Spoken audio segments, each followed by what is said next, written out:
of his eye. Sit right down, we're gonna give you the scoop with Ryan Pfeiffer and Lisa Doop. Shama-lama ding-dong loop-de-loop. This is the story of a guy named Mr. Boop. Okay. You're listening to Being Mr. Boop. Woe, boop be upon ye. My name is Lisa Doop and I'm Mr. Boop. My name is Ryan Pfeiffer and I am Mr. Boop. Ryan, it's Wednesday, September 16th, 2020, and today we're reading the 170th ever Mr. Boop strip. What happens in today's Mr. Boop? In today's Mr. Boop, Mr. Boop bumps into a familiar face. Oh, sorry, it's not called Mr. Boop. Welcome back to Being Mr. Boop. Yes. And boy, am I glad I don't have to say Tuesday on recording every weekend anymore. Well, that would be funny because of how we're saying things in twos.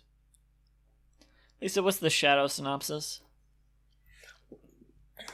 The shadow synopsis is...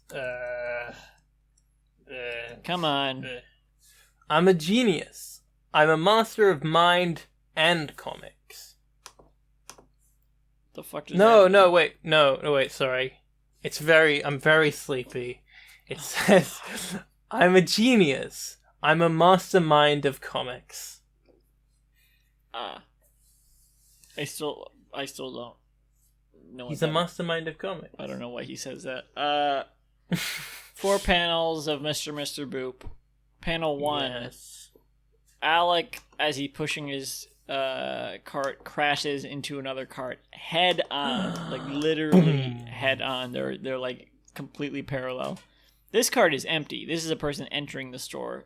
Supposedly they only have one door. If that's how this is happening. Mm-hmm. It says there's a crash onomatopoeia and a rattle onomatopoeia. They're both very small and not like cartoonishly large. But there is also a little, I don't know, not an electro bubble because it's not a dialogue bubble, but there is like some shape like that around Alec's cart as there's a collision, and some little motion lines around that as well. All his groceries are bagged, so there's just like a bag shape on the top part and a bunch of other vague bag shapes inside. He really does have a shit ton of groceries because this is like 7 bags, and there's still the stuff underneath, which is not bagged. He's not planning on leaving the house for a long time. Oh my god! You know what? That's a great point. He's probably bulking up on groceries because the pandemic. He doesn't want to go to the grocery store as much. Yeah. I had not considered that. I did actually during the pandemic. I would get 2 weeks of groceries at a time. Nice. Behind him, there's a little bit of a background where we can see. Yeah. They're in the aisle 8, frozen goods and ice cream. Right? Is that not the aisle? I mean, we haven't described what this actually is. In the part of the store, so I'm kind of judging off of the grocery stores I go to, which is like Stop and Shop. But I think most grocery stores I go to look like this, other than like the superstores like Walmart or whatever, which seemed like that's where he was, but whatever. There will be the row of checkout lines, and then like an aisle parallel to that lengthwise, like a wide aisle parallel to that lengthwise, and then a row of all the other aisles. All the other aisles will be in one row like that. You know what I mean? No, I got no idea what you're talking about. I actually have no idea how to interpret what this background is. I got no clue what this is depicting. I can make out the text. So there's kind of like some chairs there, in front of the aisle 8 sign, and then we see like some shelves next to that. I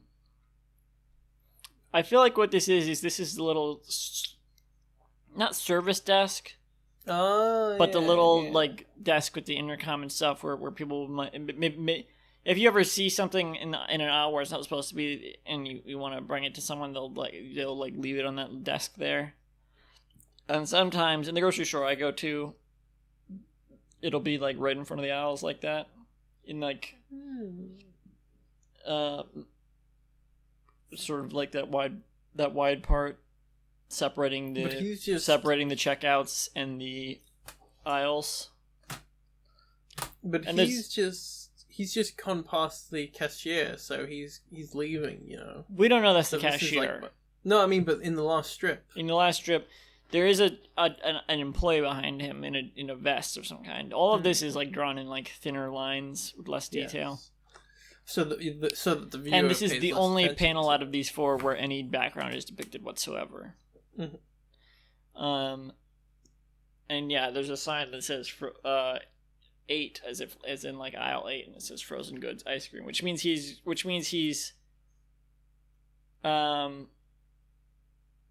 rolling past these aisles,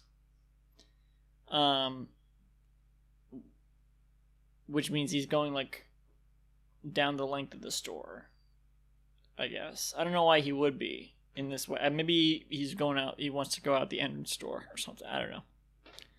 Or maybe the checkout he was using was next to the like loud car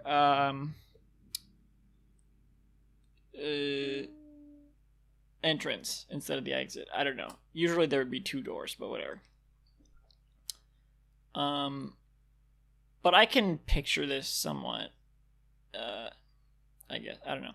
Anyway, as he's crashing the carriage into someone else's carriage, he's kind of reared back a little bit cartoonishly. His eyes are close with the impact. He like shuts his eyes suddenly, and he's like, his sneakers are lifted up. He's kind of like in that pose of like when a cartoon character comes to a sudden stop and their feet are tilted up. You know what I mean? Yeah, like the skid. Yeah, sort of like that. It's reminiscent of that, similar to that. And there's a speech bubble coming off from the left of the panel. Sorry, the right of the panel. In the direction of the carriage he's crashed into. What does the speech bubble say? Well, oh, whoops! I'm sorry. And whoops has an electro point, and sorry has triple electro points. I was bracing myself for whether you're going to say triple or 3. I said triple. You did indeed. Yes. You maniac. You can't stop me. Panel 2. Panel 2, we see who was just saying that from off panel, I guess. That's probably who it is. So we see someone pushing what looks like an empty carriage. The little bit of the carriage we can see is empty, which is mostly just the top part. They have both of their hands on the top bar part, which you really got to do to steer a carriage, otherwise it's going to veer a little bit. Especially if it's got one of those like wheels that doesn't go the way it's supposed to, which is like permanently going the wrong direction. So you really gotta use both hands to steer it. Yeah. You're speaking my language. Yeah. No, sorry. If I was speaking your language, I would say the trolley, wouldn't I? Yes. The shopping trolley at Poundland. But instead, you handed me a Vegemite sandwich. Right. Yes. Anyway, the person pushing the shopping trolley is oh my god! It's the Italian girl. Unnamed, real life, maybe Italian girl. She has a nonna because she's Italian. I mean, I call my grandma Meme, but I wouldn't say I'm necessarily. I think that's French. I have French Is your Canadian. Grandma French? Well, my great grandmother was more French Canadian. I think I would say she was French Canadian. I would not say I'm French Canadian because it's been there's been generations of difference, and Well, she'll always be Italian in my heart. there's some Excite-Trikes coming off of her head. As she realizes something. There's a speech bubble coming off from the left where Alec was, and it says, "It's okay." Wait, let me get into character here. "It's okay, Electro Point. Don't worry about it." I feel like this is more frantic. I feel like the first thing I read wrong is like, "Oh, whoops, I'm sorry," and then he's like, "Oh, it's okay, don't worry about it." It's okay, don't worry about it. Yeah, like that. With the electro points that I said. Anyway, and she has a thought bubble. What does the thought bubble say? Triple electries. Nope. Wait. Triple electral heart. Mm-hmm. Wait. Electries. Yeah. Which is why she has the Excite-Trike. She's realizing something. Panel 3, reverse shot. I guess we should... No, I'm not going to say panel 1's a flapper shot. We did say there was none for a while. This is probably the closest we get to one in a while, but it's not quite a flapper shot because of how much background is shown and how the it's framed differently, I'd argue that the flapper shot appears later on. I can see why you would think that, but I still feel like it's not. Well, just let's think about it. Panel 1 shows. Panel 1's kind of more establishing, but it's not. But it doesn't fully establish like Panel 4 does. With the establishing rule of the flapper shot, it would be weird to have it anywhere other than the first two. So I feel like if it's in the second two, it's stretching. I mean, I don't feel like that, but I could see the argument that. Well, no. Here's the thing: is that they're both panel 1 and 4 are both establishing in different ways. So in that, so I feel like neither of them can be the establishing shot.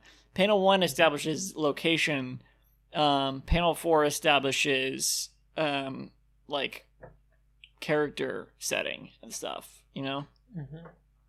But yeah, and both of those things are present throughout the entire strip, but we don't see all of those elements in one panel.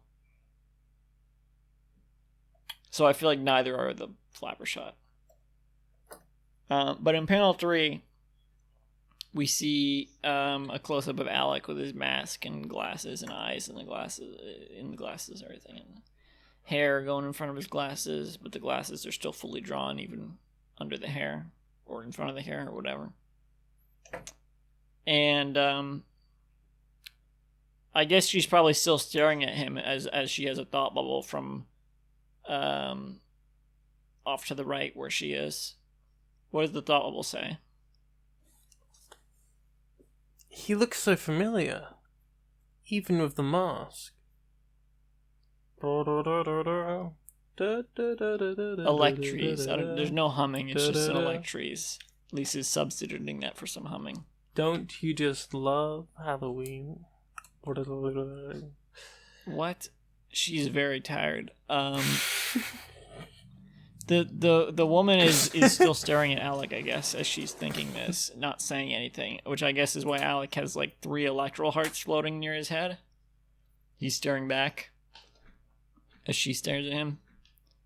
And she looks at him, and he looks at her. Both of their masks are like, I feel like almost kind of like with the lines on them, they remind me of most of like painter masks. You know what I mean? Quite. Yeah, with the lines, the vertical lines that are on them. Panel 4, we see a shot of both of them holding their carriages. She only has one hand on her carriage as she points at him. And she's a bit taller than him, too. Have we seen a shot of them together before? No. We have not. Why do I feel like we kind of have, though? We've seen... I mean, she's talked about it because this panel was at the end of the book. Yes. That's right. Which was not published when this was, but no. Yeah. But yeah, Alec is with his full carriage, bagged groceries, and she has her empty carriage. She's wearing like shorts and a tank top. Yes. He's wearing pants and a button-up shirt as he always does. And they're both wearing like regular sneakers, I guess, but not the same kind of shoes. I guess you could argue his shoes are not necessarily sneakers. We don't see his eyes, but we see like the outline of her eyes since she's not wearing glasses. Mm-hmm. And she's holding the carriage with one hand and pointing with the other. And she's got a speech roll. What does it say? This might sound super weird, but Electries. are you the Mr. Boop guy? Electoral heart.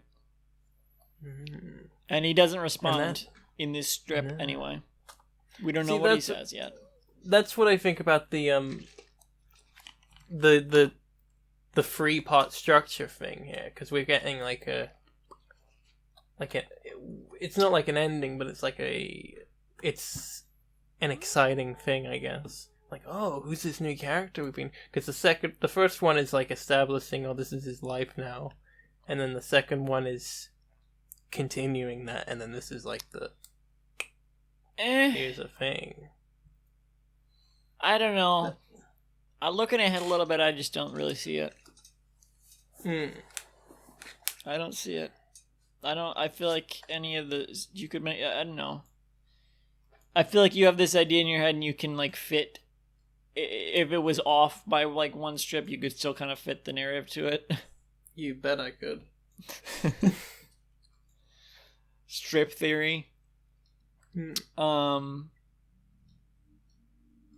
But maybe, I guess. I don't know. I like putting things into freeze, I like pudding too. Yeah. I like to... But not your dumb British version. No, I like... actually, rice pudding, chocolate pudding, that type of shit. Whenever I think about an artist's career, like a musical artist, I always consider their works in relation to each other as trilogies. Even if they're not intentionally, I'm like, well, let's see the first three as a cohesive thing, and that's how I analyze it. It's probably not always intentional, but it's always like a fun thing to check out. I just like it like that. Me you too. Know what else I Whatever like? you just said, me too. You know what else I like, Ryan? Being Mr. Boop? I like ending the podcast being Mr. Boop. Okay, yes. I was gonna disagree with you, but I do like ending it. Yes. And you, the listener, you must like it because you've been listening to Being Mr. Boop. When the boop hits your eye like a big pizza pie, that's divorcee. I was gonna say, you better read that tagline. You can visit the show's website at www.beingmrboop.com. And you better read that tagline too. For our full catalog of episodes and to sign up to host the podcast. Still some More spaces updates. available. Go do it. Tried to cool. convince someone to do it earlier because they write a webcomic and they work at Subway, but they had quit Subway already. So So yeah, you go. I mean, the way I do it, I just say, "Hey, do you want to record a podcast with me on this date?" And if they say yes, I just put it in them. yeah, I'm not gonna. No, I'm not gonna force people like that. I mean, it's not forcing people. It's people have said no, so Yes, but they have to really want to do it if it's gonna be this podcast. Okay. That's Well, what the sign-up sheet is for. Well, in fact, I would say you should not sign anyone else up. Hey, where can we find that sign-up sheet?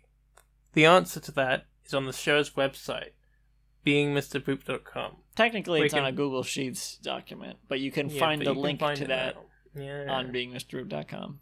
But on beingmrboop.com, you can also find a full catalog of episodes. And you can also sign up to host. You can find an about page. You can find a page of the episodes listed. You can find a page of the hosts, but not the guest hosts for some reason. It's just us two. You can find a page where you can search for other episodes. You can find a page. Here's a little or Easter other egg. stuff, which I guess Lisa, for some reason, listed every other video or podcast we've done together. I was having fun. You can find a link to our Patreon. Here's a little Easter egg. If you go to beingmrpoop.com/guests, you can see all the guests. It's not linked. Oh, that's right. On It's any not of the linked, things, but you can do that. You can do that. Let me do that right now. Yeah. You can see all the episodes starring Cadence Quick, Sophia Adam the Mysterious. Cat Scratch. Yeah. Or Max Carter Lovelace, DeVoe. or Chris Taylor, or Jam and Janet, or Jenny, or Max DeVoe. Lisa already said Sophia. Yeah. I would not recommend. Some of those I would not recommend. Others I guess I would. I recommend them all. I definitely don't recommend them all. I recommend Huh? some more than others. Yeah. Well, yeah, definitely. You can also, there's the link to host our podcast also, and there's a link to subscribe. I don't know what the fuck that does. Oh, it's an RSS feed. Yes. I that's another thing I would not recommend because I don't know what the hell that is. What's an RSS feed? You basically, it's like this link that sends out audio. Oh my god! You Audio can also files, go I to think. just click RSS. There's a button that's like the most right under the main page. There's just an RSS button, and it shows like all this code text. What the fuck is this? Yeah, you basically you put it into a podcast app, and it'll subscribe you to the podcast. Don't like this. Makes my brain hurt. Thank you and good night. Thank you. Good night.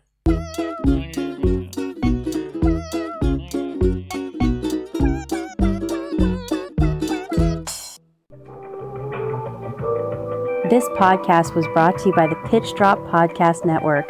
Like what you just heard? Support the show by going to patreon.com/pitchdrop. And while you're at it, check out pitchdrop.net for more of this and other shows.